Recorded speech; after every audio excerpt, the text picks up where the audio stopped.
Madame la députée, dernière oratrice inscrite, Madame Marion Maréchal Le Pen pour les non-inscrits. Vous avez 5 minutes, Madame la députée.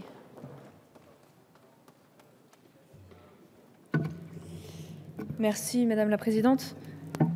Chers collègues, la francophonie, c'est l'usage de la langue française comme instrument de symbiose, par-delà nos propres langues nationales ou régionales, pour le renforcement de notre coopération culturelle et technique, malgré nos différentes civilisations, disait Léopold Senghor.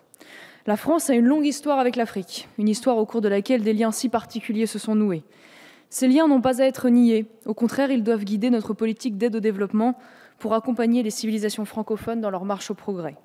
C'est pourquoi la baisse de la participation française à l'aide au développement n'est pas un bon signe envoyé à nos partenaires africains. Cette baisse s'accompagne d'un décalage avec les objectifs géographiques que notre pays s'est fixés le 31 juillet 2013. Parmi les 16 pays pauvres prioritaires, en 2013, seuls 4 apparaissaient dans les 20 premiers récipiendaires de l'aide bilatérale et un seul dans les 10 premiers. Dans un même temps, des pays émergents tels que la Chine et le Brésil figuraient respectivement aux 4e et 6e positions. La Turquie bénéficiait même en 2013 d'un versement de 45 millions d'euros pour des travaux de prolongement d'une ligne de métro à Istanbul. Pourtant, le nombre d'Africains vivant en extrême pauvreté est passé de 289,7 millions à 413,8 millions en 20 ans. D'ici 2020, 41% des pays les moins avancés seront des États d'Afrique francophone. Sachant qu'environ 9% des émigrés africains choisissent la France, le choc démographique africain pourrait doubler les flux migratoires d'ici 2050. Il est plus que jamais pressant d'optimiser notre politique d'aide au développement et de la rendre plus efficace. Pour cela, la France doit retrouver une parole claire et distincte que le labyrinthe du multilatéralisme rend confuse. En effet, 65% des crédits du programme Solidarité à l'égard des pays en développement sont alloués à l'action européenne et multilatérale. Cela a pour conséquence la dilution de l'effort de notre pays et la perte de nos marges de manœuvre au détriment de nos priorités géographiques et sectorielles. Ce sont souvent de grandes causes médiatiques internationales qui vampirisent cette déperdition. Or, une meilleure adaptation de l'aide sanitaire aux causes de mortalité contribuerait à la nécessaire transition démographique de l'Afrique.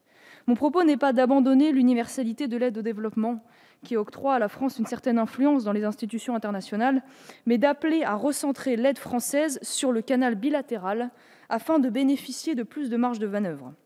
L'outil bilatéral, gage de souveraineté, permet de rendre visible l'effort français aux yeux des récipiendaires africains et d'honorer leur confiance dans un partenariat d'égal à égal. À l'heure des restrictions budgétaires, nous devrions réfléchir à concentrer l'AFD sur les pays francophones. En effet, la langue française constitue notre vecteur d'influence culturelle et nous confère un statut international à part entière. Pourtant, nous amenuisons constamment notre soutien à l'éducation de base. Celle-ci a diminué de près de 60% entre 2008 et 2013. Pendant ce temps, les États-Unis financent massivement l'éducation de base des pays francophones. Par exemple, en 2011, au Sénégal, la France a consacré 600 000 $ à l'éducation de base contre 20,7 millions de dollars pour les États-Unis. Plus inquiétant, on assiste à l'essor d'un soft power wahhabite qui se substitue à l'enseignement public de plusieurs États francophones aux structures affaiblies. La main basse des islamistes sur l'éducation constitue un terreau sur lequel progresse notamment Boko Haram, le clone africain de l'État islamique. Les risques de déstabilisation d'une Afrique multiconfessionnelle sont donc immenses, notamment pour les 24% de chrétiens africains.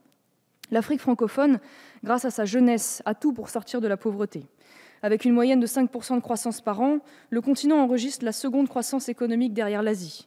Néanmoins, un rapport d'Hubert Védrine souligne la baisse de la part de marché de nos entreprises de 10 à moins de 5% entre 2000 et 2011. Ce décrochage profite aux États-Unis, mais également aux pays émergents tels que le Brésil et surtout la Chine. Les Chinois, aujourd'hui, font jeu égal avec notre pays dans la zone francophone.